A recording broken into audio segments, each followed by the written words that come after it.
kunemthandazo nje fanele imbonga uNkulunkulu ukuthi akaniphendulanga last year because you were immature.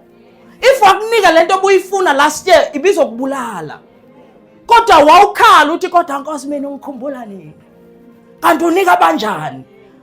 Athi nginika asebekhulile wena kwakakhuli.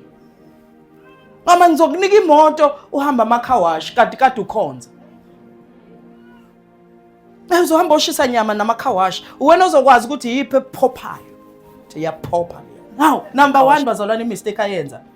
Give me all that belongs.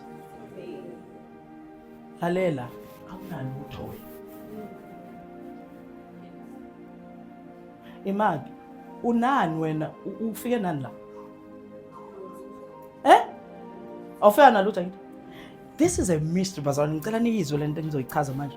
Lento iyimystery nkosikazi ngoba how deceptive uSathane is.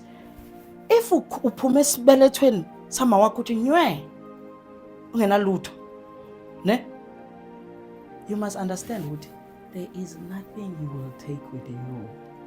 Study ukuthi uzalwe unani, and then you will be delivered to understand ukuthi you cannot take anything with you because you brought nothing. Even neyingane uzitholela ayikho into ofike nayo. So what makes you think uma uzohamba nama-riches? Awuzohamba nalutho. Ziwu-2 izinto ozohamba nazo ongafikanga nazo if unenhlanhla. Number 1 uJesu. Number 2 umsebenzi. Those are the only 2 things. Ayikho